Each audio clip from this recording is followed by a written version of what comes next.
Yo, what's good, everybody? It's your boy LG Grown here to talk to y'all on a Sunday.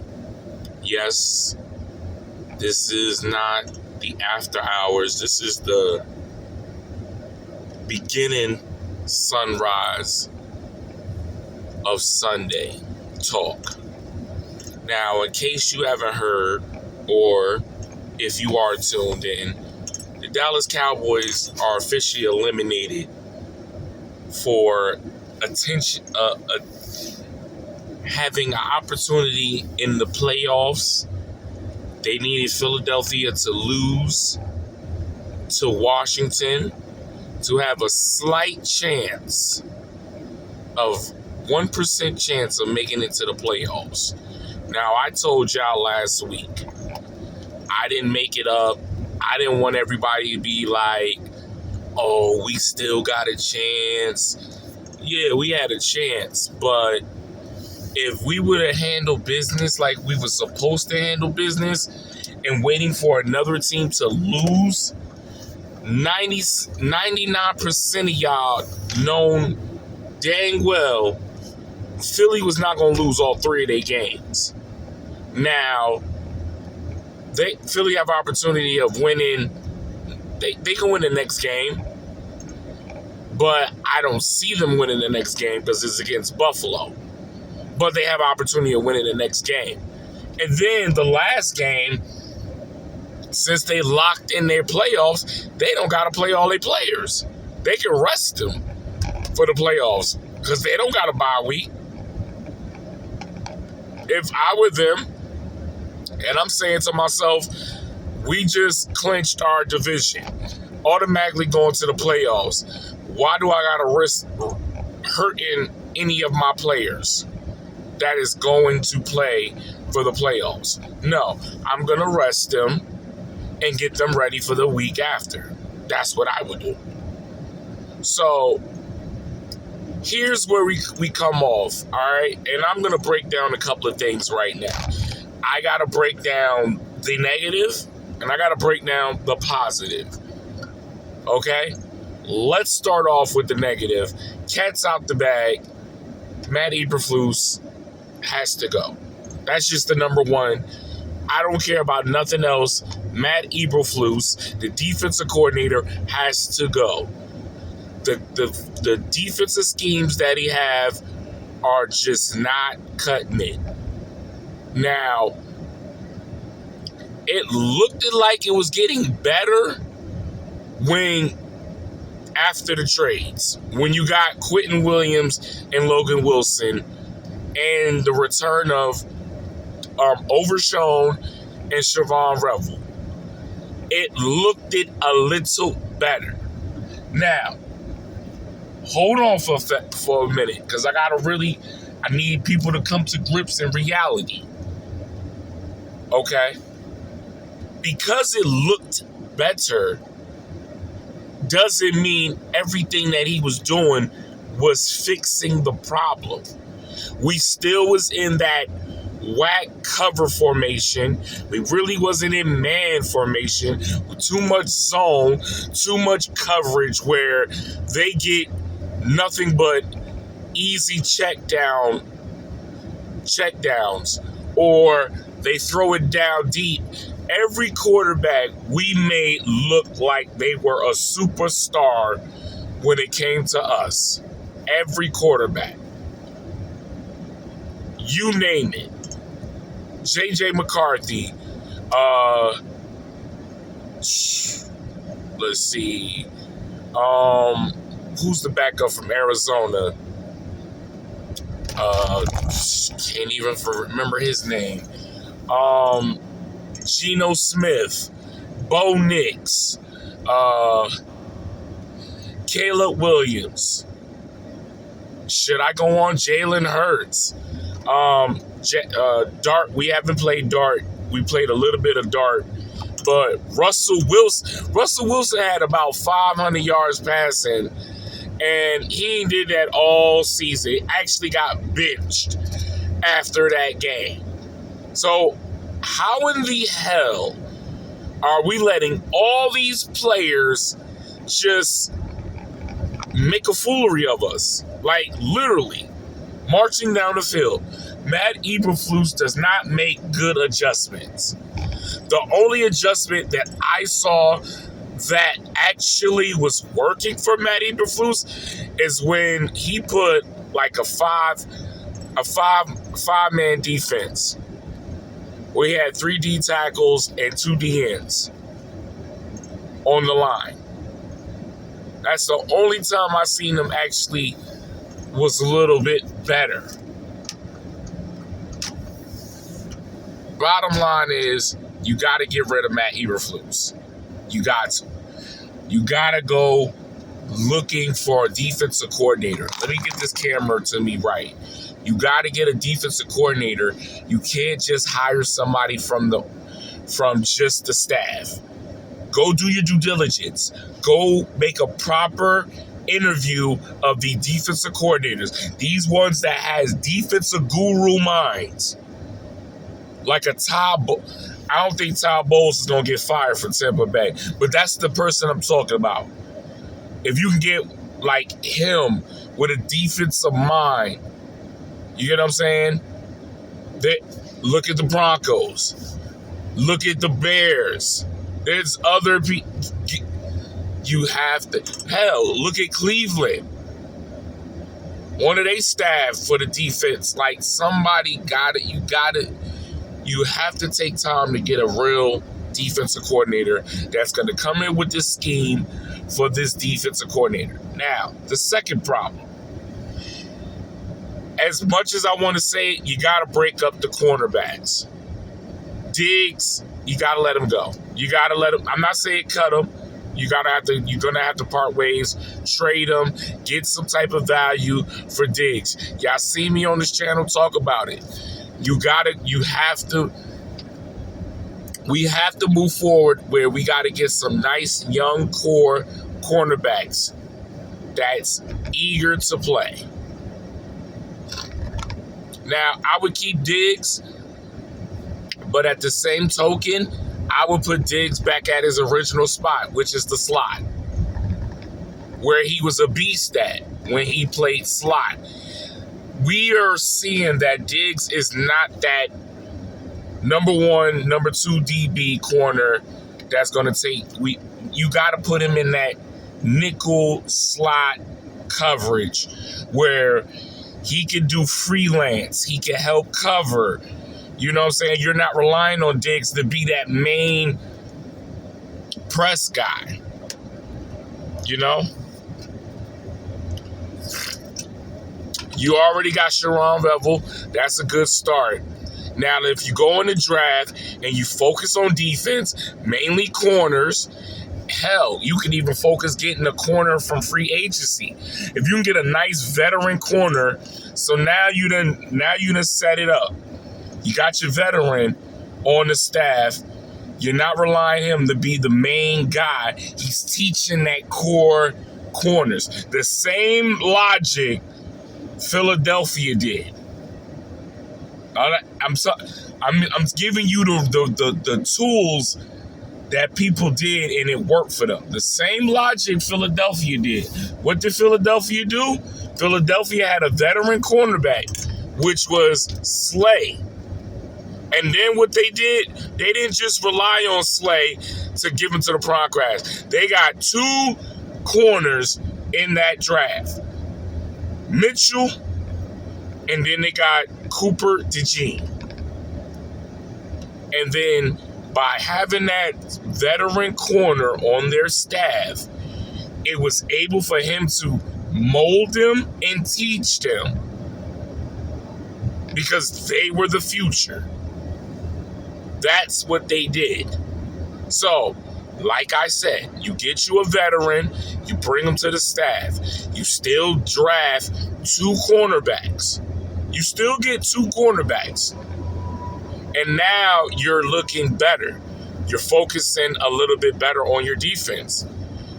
Your offense, if you move right on your offense, which I'm going to get to, you should be heading in the right directions. So now I didn't talk about the defense. You still need to also get another edge rusher. You're kind of set with your D tackles. You don't really need to finesse your D tackles. Linebackers, for sure, you need a linebacker. And you need to not keep Murray. Let Murray go. Because Murray didn't do nothing. All he mainly was known is for tackling. I don't need a linebacker known just for tackling. What did you do on cover scheme? Was you able to read the play? Was you able to recognize? Were you able to maintain your coverage when you was in coverage and not get cooked? That's what I need in a linebacker. I need a field general linebacker. Murray was not a field general linebacker. I'm just being honest. He was not. If honestly, I'd rather would have had Edric Perkins from last year. Kendrick Perkins. No, I'm sorry, I didn't say Kendrick Perkins. Edric Perkins that we had last year. He was a better linebacker than Murray. But because he's getting older, they felt like they didn't want to just pay him all that money, which I understand. Because you have to understand, you traded Murray to come on this team. And it just didn't work out. Kyler Elam just didn't work out. They were not good. These former first-round players that we hope can do something did not work.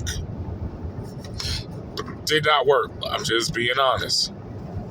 So, I didn't cover the also, I would let go of my safeties. They're getting old. They're getting old. I would start in a new direction of safeties back there. Okay, Donovan Wilson and Malik Hooker, I would part ways. I'm sorry, I would part ways. They're just getting old. They're getting old. They're not the same. We definitely got to go in a different approach when it comes to this off season. Free agency, we definitely need to make sure we're going to get the good players. Terrence Steele gotta go. Now, you can still maybe see if you could put a guy in on the right side of the tackle and then get you another, preferably a veteran tackle that is good blocking, and put him on that left side, but it's not working. It's not working. They gotta go. Now, this is now me talking about the offense. Receiving wise, if you re-sign Pickens, gotta be your number one priority. You gotta re-sign Pickens or franchise tag him. You have to make that an issue, a priority one, that you are going to sign Pickens to this Dallas Cowboys. You cannot let him go to free agency. You know, and you see how Dak, when he got a real number 2 receiver with CeeDee Lamb, what Dak can do. It's just that you're asking Dak to do a lot when your line is not all the way healthy, banged up. He's got to throw them short little passes. He don't get an opportunity to throw it down the field because he doesn't have the time to throw it down the field. So what can you possibly say to Dak to win a game when that's the problem? Now, Javonte, I would re-sign Javonte, but I would re-sign Javonte for a 2-year deal, and preferably, if I can't re-sign Javonte, try to get a veteran running back in the free agency and draft a running back. That what I would do. Now, I would preferably, honestly, try to draft a tight end in this draft. And Schoonmaker, I really would cut my ties with him. I feel like he really don't. It just ain't him. That's me. That's my preference. But it's not a huge issue if they keep Schoonmaker. Okay? Now, so we already talked about the tackles. You got to focus on the tackles. On offense, you got to focus on getting another receiver. Floyd is a good third receiver. I like that. Try to get you another, you got to get another gem of a receiver. Because with Floyd actually progressing better, helping Pickens and Lamb, that fourth receiver, if you draft a good fourth receiver, now you cooking with grease. Now you done did what Philadelphia has done, giving more weapons for Dak. Because now you can't say, yo, there's no excuses for you. We done gave you more than enough weapons. See, you give them these superstar here, superstar there. Like, you got to keep stacking it. You got to keep putting good weapons for Dak in order for Dak to succeed. And then you got to have the right defense for Dak to succeed. It's a team effort. You can't go in this off season thinking we got to be cheap here and we got to be cheap there. No, actually take the time, go get a good quality player. You're gonna have to spend some money, but you're gonna get that good quality player and see how it helps. You went out there for the trade and you got some dogs. You went and got Logan Wilson. You went and got Quentin Williams. Like, you made it happen. And you could do it again. Go get some dogs. Now, in another video, I'm not going to say it all in this video, what we're going to focus on in the draft, because that's going to be another video by itself. And I want to do my due diligence when we talk about the draft. So as of right now, this is what we're talking about as far as the direction Dallas has to go through. You know, it is what it is as far as how do I feel about us not making it to the playoffs again. I'm going to be honest with you. I'm low-key disappointed. But if we have to be honest, and I'm going to be honest with you, my expectations for this season was not that high. Because one, we had a new coach. I had to see how this coach is. Scotty has good moments, and Scotty has moments that you scratch your head with Scotty. So Scotty got to be more consistent next season when it comes to the play calling.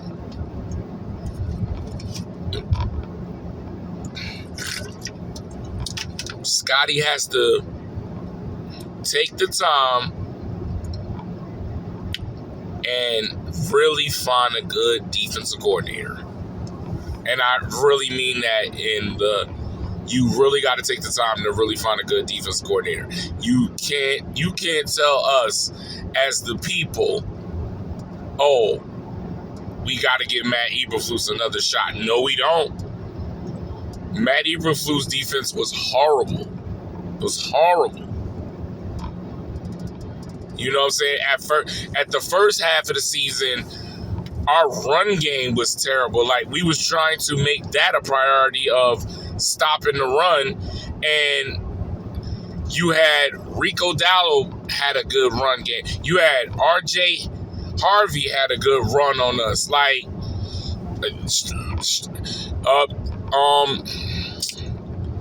Gibbs had a good run on us. Like, we can't go into this.